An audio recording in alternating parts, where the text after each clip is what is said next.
Pokemon Legends Za is the brand new game by Game Freak that has taken the whole Pokemon community and then some by storm. It introduces brand new Mega Evolutions and also has a bit too much detail. Today I'm taking you with me on my adventures of 100% the Pokedex. If you enjoy content like this, consider subscribing and leave a like. I've also made another 100% video on Mystery Dungeon, so give that a watch. And without further ado, let's get going to Pokemon Legends Za. Za. The game starts off with a cutscene conversation between three characters talking about a problem at Prison Tower and finding the strongest Mega Evolution user. We close our eyes to open them back up again. Only this time, we're on a train staring at the back of our character's head, and then the unnamed entity jumps in our character's bag. Believe me, this is important later.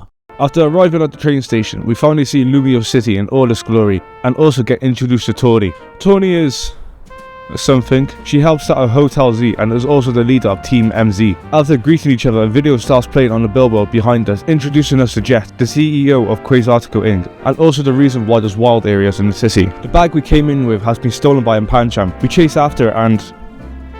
Wait, Tepig, what are you still doing up there? We finally catch up to Pancham and his trainer. He offers a fight in which we get the choice of choosing our starter Pokemon between these three dumb fucks. I choose Chikorita as my starter and proceeded to beat this pesky panda into the ground. After the fight, me and Tawny talk for so long that it's now night time and the battle zone is now active. After traversing through it a bit, we bump into trainers who wouldn't let us go any further without a fight. A Floette comes by and saves the day by firing off a warning shot. Well, it's a bit more than that. After that, we finally get to Hotel Z, where we meet AZ, a 3,000-year-old man, and also see our squishy friend from the train. He gives us our room key, and later that night we get Tawny knocking on our door. Girl, it's 1 AM. Go to bed. She takes us up onto the roof where we get a nice view of the tower and offer Tawny to help out around the hotel. After fisting each other, the next day comes round and we get invited to participate in the ZA Royale. At night, battle zones will appear with trainers scattered around inside of them, ready to battle you. And to raise up your ZA ranking, you have to earn enough points to get yourself a challenger's ticket, which allows you to go to the next rank if you're successful in your promotion match. Tawny sets up the app for us, and she also puts her own contact information into my phone. Are you sure this isn't a HR violation? After setting up the app, we meet Leader, another member of Team MZ. We then go outside to win a battle against Tawny and get guided towards the Pokemon Center, where we could get the Pokedex app installed, registering our first Pokemon, Chikorita. After registering, we get to our first wild zone where we catch this Fletchling on our first trip. Okay, that was just a tutorial. We catch the Fletchling on our first try, and also right after, we catch a Bunnelby, Scatterbug, Weedle, and Marie. We move on to the Pokemon Research Lab, where we get introduced to Mabel. Wait. When you were a terrorist a couple of years ago, she gives us research tasks to complete and gives us handy rewards for completing them, like TNS and XP candy. After leaving the lab, we meet the final member of Team MZ, Naveen and his partner Scraggy. On our way back to the hotel, we stop by the wild area to get Pidgey and Pichu, completing our first wild area, and also catch for the baby right outside of it. Heading back to the hotel, we get told about our first promotion match in the ZA Royale. After defeating the trainers necessary, we move on to our promotion match with a taxi driver named Zach and beat up his Pokemon in no time at all, winning us the match and taking us to Y rank. After the fight, we get introduced to Emma, a detective in the city. She's here to tell Tawny that she hasn't got any leads on the person she's looking for, and then she leaves like she's on an episode of Naruto. Going back to the hotel, we sleep the night away, and the next morning, Tawny invites us to go to Prison Tower. Girl, we just met and you're already asking me out. We head outside and get introduced to Tarragon, a construction worker with a funny looking stone on his hat. He tells us about his scaffolding courses and his colourful screws which he can trade in for small permanent busts. After our conversation, we learn about Mega Shards, which we can collect and trade in for Mega Stones. We also stop by Wild Zone 2, catching Budew, Magikarp, Patra and Binacle, and proceeding on to Prison Tower. We meet up with Tawny, wow, I guess we suggest, and also meet some familiar faces. After a bit of talking, a sus looking fellow with questionable attire turns up. His name is Vinny, and he's the CEO secretary of Quasarticle Inc. After we're done with him, we head to Looker Bureau to meet up with Miss Naruto herself, but we bump into a commotion outside Wild Zone 3 where we meet Evil, by far my favourite character in this game. After that, we have a quick battle with the Evil's girls. Catch some more Pokemon in Wild Zone 3, being Skiddo, Litleo, Esper and Pikachu. And getting to the Bureau, we get assigned a few side missions by Emma. And through those missions, we receive Heracross by trading a Pikachu, catch some more Pokemon in Wild Zone 4, being Spinarak, Ghastly, Ekans and Sableye. We speak to this Bunnelby to start our final task. And speak to this Bunnelby. Whoa, what the? We learn about Alphas through this mission, which is a return mechanic from Legends Arceus. We catch it and return to Emma. She tells us about Mega Evolutions, and she wants to fight us to see what kind of trainer we are. and after defeating her, she shows us the first Mega evolution of the game, Mega Ampharos, and we get told of her next promotion match after our conversation with a trainer named Yvonne. We gotta kill some time until night, so while we wait, we revolve about starting the Bayleaf and head into Wild Zone 6, where we attempt to catch up some Houndour but get scared off by all the simping. Head into Wild Zone 5, we catch Bellsprout and Venipede, and as the sun sets into the night, we proceed on with our ZA ranking, working towards our next promotion match, to which we get absolutely destroyed by her villain. I know, I couldn't believe it either. On our rematch, we put down the pesky butterfly and get ourselves promoted to X rank. Next day comes by and me and Naveen have a battle outside the hotel. After the fight, we learn about our next promotion match with none other than ex-footballer Javier Hernandez. Never mind, it's just a kid. Hey fresh trim brother. Oh hey, thanks man, I appreciate it. Proceeding on with a promotion match, we beat her on our first try and get promoted to W rank. We head back to the hotel and AZ mentions that the hotel was intending to be his final residence. Leader goes away but forgets her stuff, so we gotta go take it to her. But on the way, we head back to Wild Zone 2 where our Bayleaf is having some directional problems. And also, there's a puny Alpha Magikarp. Look at him. Flop around like a little bit. Oh my god. We meet up with a leader and a partner Staryu. After beating her in the fight, we learn about our next promotion match against a waiter named Wintoro. We head back to Wild Zone 2 to square up to that Alpha Magikarp again. And oh hey, it's an Alpha Staryu this time. I'm for sure gonna catch his Alpha this time. Oh, never mind.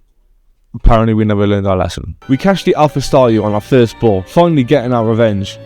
Over the next couple of hours, we complete a few side missions, catch our first shiny, and also evolve our Staryu into Starmie. We work towards our next promotion match during this time and also beating it, achieving V rank. When we leave the restaurant, we encounter Zygarde for the first time in his 10% form. Are those green bits Zygarde's nipples? Because if so, what's this green bit for? We chase after it and find out there's an Absol about to Rogue Mega Evolve, so we have to beat it in order to proceed. We receive our own Mega Ring just before the fight, allowing us to finally Mega Evolve, with our first on the list being Lucario. After the fight is complete, we catch Absol and go into the next stage. We fight Tony with the Absol we just caught and defeat her in a Mega Manectric. Moving on, we go to Quasarticle Inc., beat up the bodyguards outside, and we talk to Vinny about the Absol we just caught, and also other Rogue Megas in the city. And also get told of our next promotion match, who's against Vinny himself, and get promoted to rank F? What?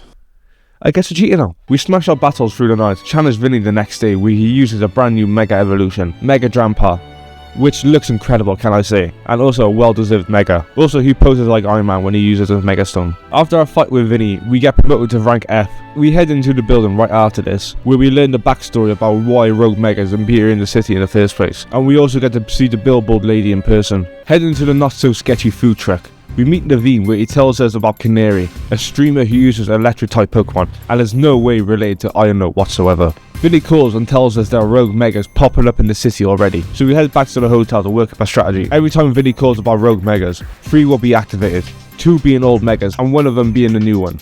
In this case, it's Slowbro, Camerupt and the new Victory Bell. We also get our starter's Megastone from AZ. Moving on with the story, our first Rogue Mega we take on is Victory Bell, and I sort of have strong feelings about this. It looks like a charging Chuck. After pacifying the Victory Bell, we move on to the next 2 Megas, where we defeated them both with no issues. After completing all 3, we head back to the hotel, where we face off against Zygarde. After defeating him, he gives us an ordinary looking Pebble, as well as meet L. Didn't you die a couple years ago? We go back into the hotel and learn our next promotion match is against Canary. We head to a construction site where Canary is holding a test for fans. With help from Naveen, we fly by the questions, and after completing the test, we head to Racine Construction to face off against the electrifying streamer. But we have to battle Tarragon first and his brand new Mega Excadrill, who has big meaty claws. We definitely almost didn't lose to him, and after the fight, we finally face off against Canary and her new Mega Electros. Oh, so that's Mucus as his arms. I thought it was Spit. After the battle and some attitude problems, we get our promotion to rank E. The next day comes by and we learn of 3 more Rogue Megas, being Beedrill, the brand new Hawlucha, and Bayonet. All 3 of these fights were easy to beat. Oh hey, I like your new tracksuit. Oh, thanks man. Everyone around here is so nice. We head back to the hotel where we learn of our next promotion match against my goat, Evil. Over the next couple of days, we raise our points until we get a challenger's ticket. In between this, I catch multiple Pokemon, such as Furfrou, Inkay, Stonefisk, and plenty more, as well as completing a few side missions. Heading back to the dojo, we battle against one of Evil's girls again. Evil rushes into the dojo searching for his missing sister, Gwyn. After a long goose chase around the city, we finally find Gwyn in the sewers where she likes to hide for some peace and quiet. She was also at the Canary quiz, but we didn't know who she was then. We face off against her and a Mega Chandelier. One of my favourite Pokemon of all time, but the Mega takes it that extra step. A bit too extra if you ask me. After a fight with Gwyn, we head back to the dojo to face off against Evil and his Mega Phalanx, also another one of my favourites. After our win, the next day comes by and we find out Tony has borrowed money from a group called the Rust Syndicate and has got the entire group into debt. After a phone call with an unknown character, we head to the Rust Syndicate building and face off against the big bad man, Felipe. No. That's seriously his name? He uses a brand new Mega Skarmory, which looks... I'm sorry, but can we talk about this monstrosity for a minute? He has spikes in his beard, paper clips on his shirt and mohawk. He has a gold bar tie and a chainmail top. And his name is Felipe. Do you remember when Pokemon character designs were basic, but nice to look at? What happened? Anyway, Mega Skarmory looks incredible with this golden skin. We head into the building after a fight to meet Corbo, the leader of the Rust Syndicate and a surprisingly funny character. He gives us a few missions to complete to help with our debts. After our conversation with Corbo, we head back to the hotel and discover 3 more rogue Megas, being Marwell, the new Barbarical, and Anthros. As we're going around the... Wait, what's that shiny? Where is it? Not in the wild area. Maybe near the court? There it is again. But I still can't see it. Is it in the wall? Where is this shiny? After struggling for 20 minutes, we move on to battle the rogue Megas, defeating them all with no problems. Proceeding on with Corbo's missions, we complete more in quick fashion as well as recognizing a familiar face. When Corbo meets up with us, we start hearing commotion outside the bank, between the crowd and Jet and Tony? You've got some explaining to do, woman. After dealing with the crowd, Jet thanks us and we head to a cafe for some well-deserved R&R with our boy. Who's a good boy? Also 100,000 for a cup of coffee. Cost of living crisis is real, ladies and gentlemen. Before we head to the Rust Syndicate, we encounter an Alpha Gorgeist pondering the streets of the city, and I think he has something to say to you guys. Like and subscribe, otherwise I will haunt you forever. Thank you for that message, Mr. Alpha Gorgeist. We find out about our next promotion match when we get back, and it's none other than Corbo himself. After defeating him and his Mega Scolipede, we get our promotion to rank C, and heading back to the hotel, Corbo ends up staying the night and pays us 1 million, just the right amount to pay off Tony's debt. AZ finally gives Leader and Naveen their own Mega Rings, so that they can involve their partners. Before our fights with Leader and Naveen, quick update on our Pokedex. We've caught 108 Pokemon as well as seen 177 Pokemon. Go me. We made quick work of Leader since she doesn't use Mega Starmie yet, and the same goes to Naveen and his Mega Scrafty, who is controversial to say the least. After the battles are done, Team MZ heads to the sus looking food truck where we get approached by Laban, a member of the SBC. She tells us that Lady Jacinth, the leader of the SBC, has invited us and Tony to the next SBC tournament. After changing our clothes to something more peasant-like, we head to a Hotel Richissimi. We head to a Hotel Rich, where we see a lot of familiar faces, and where we get to meet the beautiful Lady Jacinth. Just look at that beauty. We get a phone call in the middle of this about more rogue Megas in the city, so we have to go deal with those first. During our meeting, we get an unexpected guest that takes the team way too long to notice, and find out our next 3 Megas are the new Mega Frostlass, Altaria, and Venusaur. After dealing with those and a bit of stalking, we head back to Hotel Z and deal with Laban and her Mega Dragalge, which kinda looks the same as normal Dragalge. We go back to Jacinth's tournaments after the fight. After defeating our 3 battles, Zygarde and L appear out of the blue and battle us, only this time Zygarde will be in his 50% form. We absolutely wiped the floor with him, and the same goes to Jacinth and the Mega Caflable. By the way, she was also our promotion match, so now we're rank B. The next day, AZ tells us that Prism Tower has an unleashed spinning, and the only one that can stop it is Mega Floette, and the strongest Mega Evolution user. After a conversation, we get called by Vinny to go to Quasarticle Inc. and learn a bit more about the backstory about Wild Zone and Jackets, and also get told of 3 more Rogue Megas for brand new Mega Dragonite, Tyranitar, and my boy, Patrick Starmie. The next 3 Mega fights were actually quite rough, from Mega Starmie's menacing run, Mega Tyranitar's teleportation powers, and even us getting bodied by Mega Dragonite, but we still managed to persevere through the fights and defeated the Rogue Megas.